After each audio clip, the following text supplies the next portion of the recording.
Welcome to the Industrial Talk Podcast with Scott Mackenzie. Scott is a passionate industry professional dedicated to transferring cutting-edge, industry-focused innovations and trends while highlighting the men and women who keep the world moving.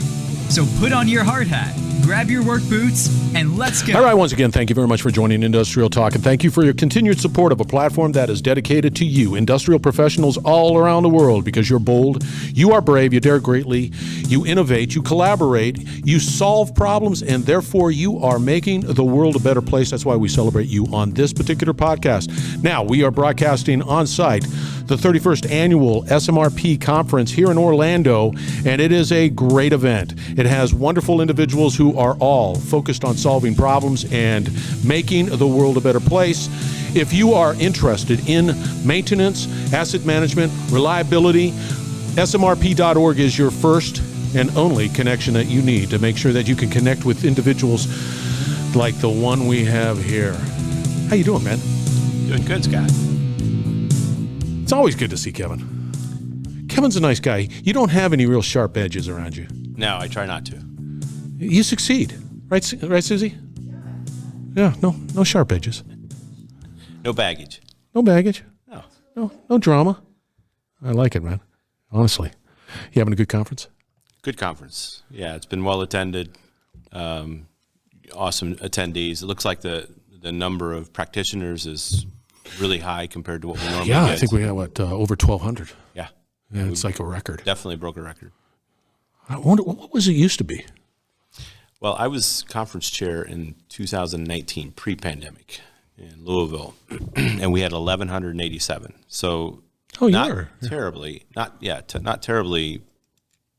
different, but when you look at percentages, it's still up there in that 5 to 10%. Do you see things like the adoption of, reliability, asset management type of principles increasing, or it just seems like there's a greater embrace of that solution. There are, and I think a lot of companies are trying to learn more today. I think technology becomes a big part of that, but I think we still have some of the illusion out there that technology is going to fix broken process. Yeah, sadly, but you're right about that. Yeah, and I think they're looking for that silver bullet. Mm-hmm. I think that some companies were kicked in the teeth as a result of COVID. Gosh, we are vulnerable. What do we do? How do we create a business that's resilient? Hey, let's do some asset management stuff. How about we do some technology? And it's good and bad. At least it created the focus that is necessary. Yeah, it gives us something to work towards. As we look at the technology and it's advancing, and then we look at our competitors, and our competitors maybe deploying software. I think it's giving some others drive to really go after it, because as we've been talking, software is becoming more and more of a competitive advantage. Yeah, I'm always struggle with there's a lot of noise out there, and then how do I differentiate one software to the other, and it becomes somewhat commoditized. I just see the same thing, the same lingo, the lexicon is the same. I just find it gets down to the individual and the human. That's the connection. Yeah, and you'll see them jumping from software to software, and what I find interesting is when I see them jumping from a top 5 software to another top 5 software. Pretty quickly you figure out it's really not the software that's the problem. No, right off the bat. Because you're right about that. All right, for the new listeners out there, give us a little background on who Kevin is. So I've been around a long time, as I mentioned before. He's a little tired today. Yeah, a little tired today. Poor guy. Voice is a little tough. Lots of talking, presenting. No sympathy on this side. I'll try to get through this. Yeah. So I've been around a long time. I have been conference chair for SMRP back in 2019, the Louisville site. I came up through the ranks with companies like Johnson & Johnson and Caterpillar, global leadership for maintenance excellence programs, leading large enterprise systems at Johnson & Johnson, like Maximo, for all sites. And as I grew up, matured, rolled into roles that were more strategic with companies like Fortive and Fluke and Accruent, and more recently moving into artificial intelligence with Falkonry. Segue time. Let's talk a little bit about AI, because of Falconry and a lot of activity around that particular company, a lot of exciting activities around that company. Talk to us a little bit about AI. How's it changing? Talk to us about Falconry. Make it happen, Captain. Yeah, so I mean, it's in the news. I'll just start it with that. It's in the news that we're in the process of being acquired by IFS. We've announced the definitive agreement, and we're working on the close. So probably by the end of the year, we'll be looking at being wholly owned by IFS out of Sweden. Powerful asset management company, well respected in Europe and beginning to move into North America. And that's why many people won't recognize IFS right away. But it's a formidable asset management company, and Falconry is going to play a big part in all of their platforms. So Falconry deployed out against every platform at IFS, and then also be a standalone business unit at IFS. What is the AI and all of the stuff that's wrapped around AI? How's that impacting asset management, maintenance?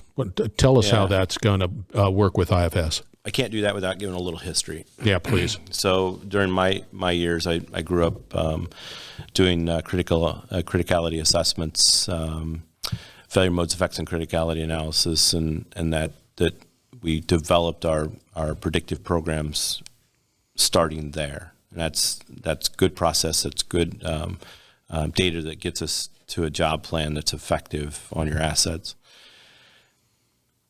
The thing that we're dealing with now is when we do predictive, oftentimes we're doing it in isolation. And so we go out and we'll put on sensors that make sense for an electric motor.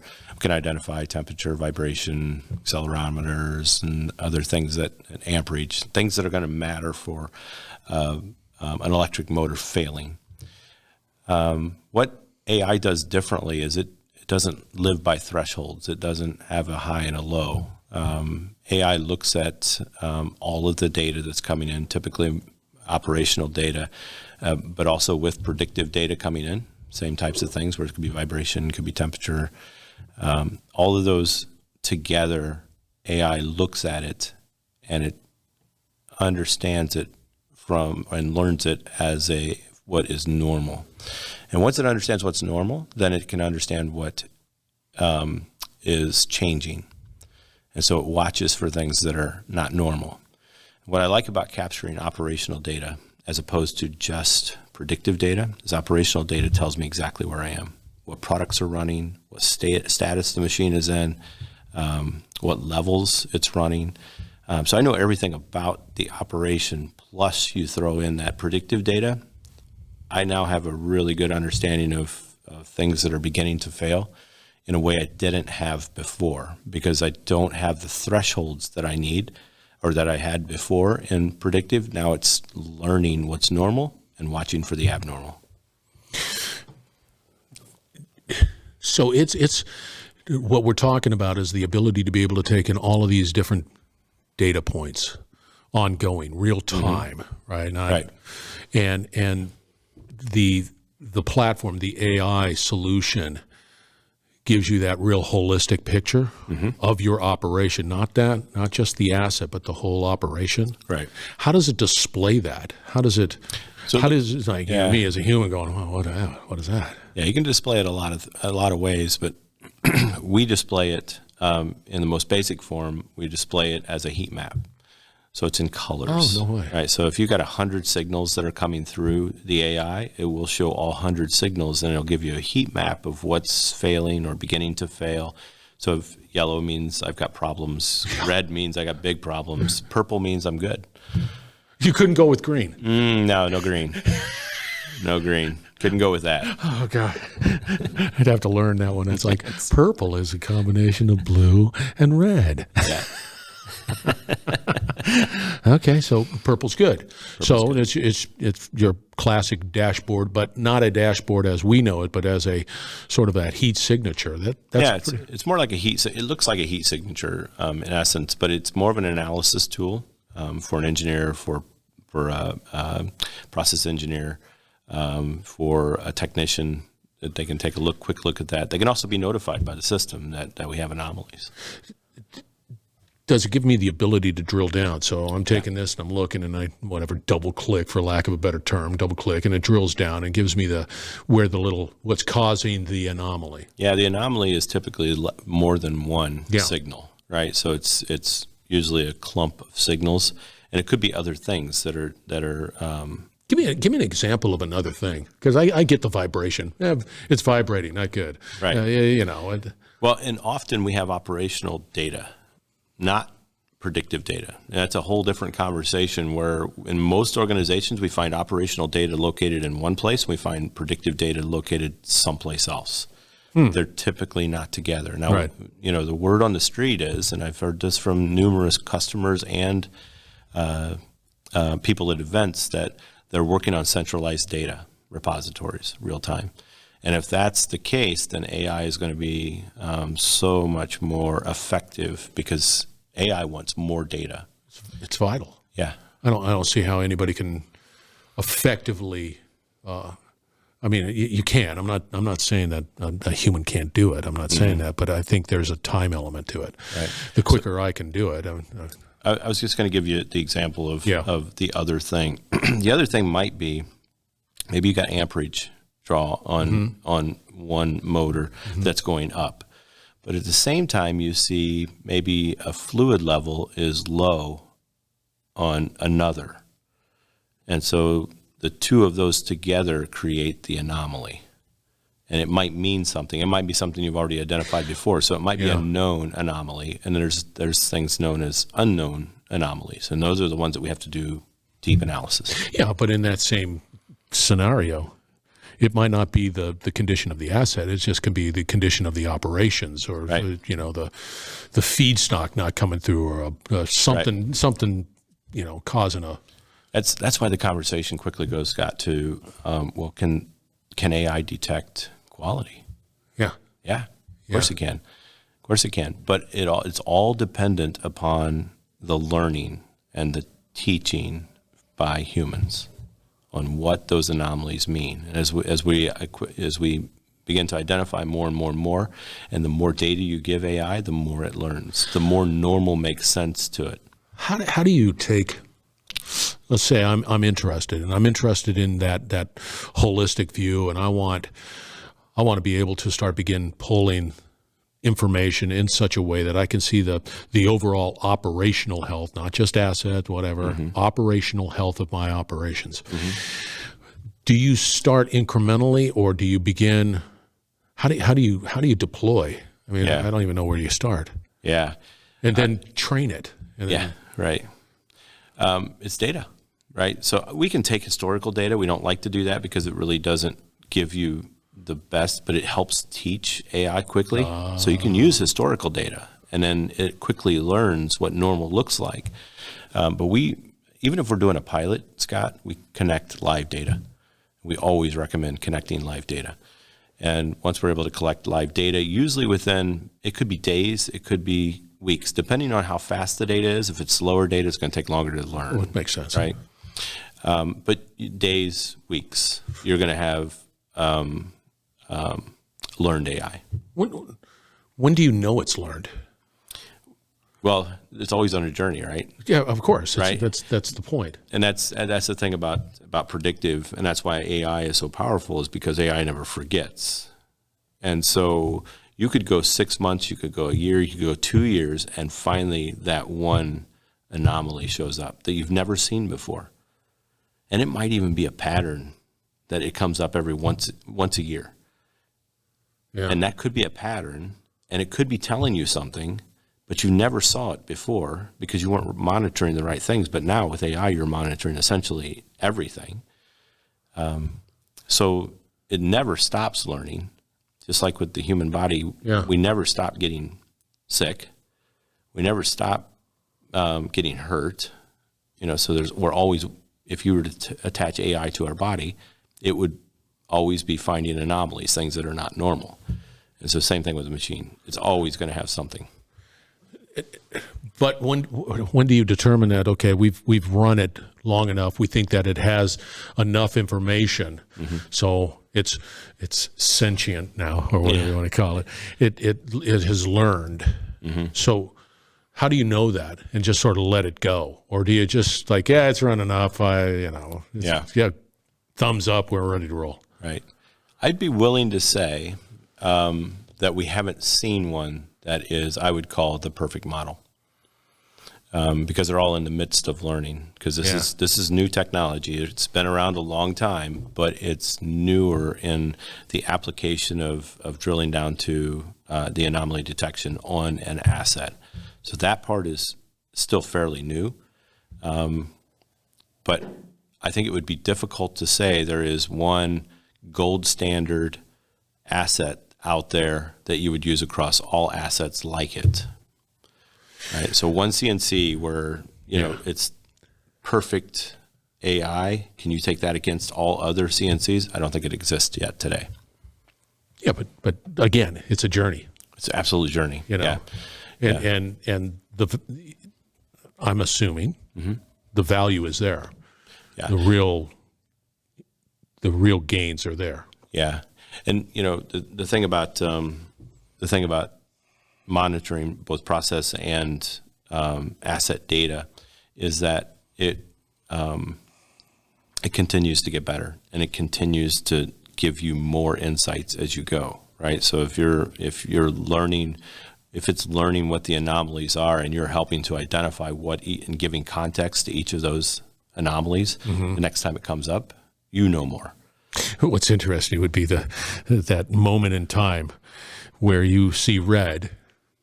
And then you drill down and you go, oh, that's odd. Right. Aha.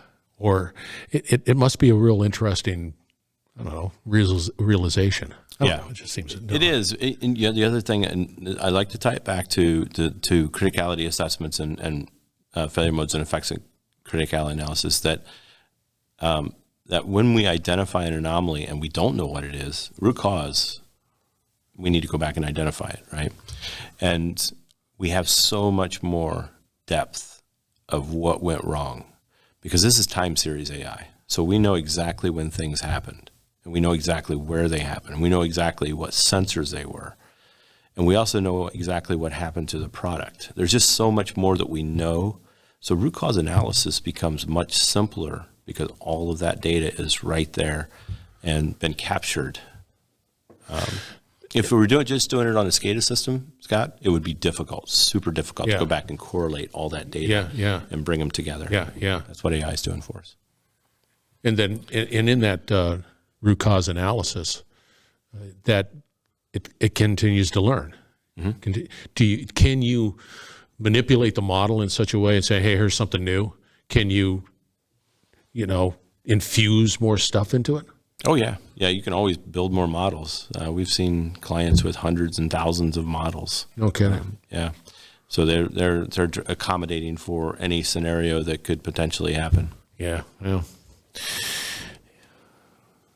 you're wonderful. Like you have no pointy parts. Come on. No. Nobody has ever come to me and said Kevin's pointy. They've come to me and said I'm pointy, but not you. I'm going to have to try harder. You wouldn't. That's not your nature. How did they get a hold of you there, Kevin? You can either get me at kevin.clark@falconry.com. Okay. Or you can... You're out on LinkedIn, right? Yeah, or you can get me on LinkedIn. I think it's Clark KD, but just look for me. I'll Kevin have Clark, the Falconry. link. You can find me. I'll have your stat card out there on industrialtalk.com. So fear not, we're going to have all the contact information for Kevin out on industrialtalk.com. We're broadcasting from SMRP 31st. It's the 31st. It's always an annual conference right here. 31. Yep. You were there back then, right? Yeah. About 20 back. Okay. Back. All right. If you're in the world of asset management, maintenance, and reliability, or everything in between, you need to be a part of SMRP. Go out to smrp.org. Find out more. Be a part of the conversation. We're going to have another great chat just in a moment, so stay tuned. We will be right back. You're listening to the Industrial Talk Podcast Network.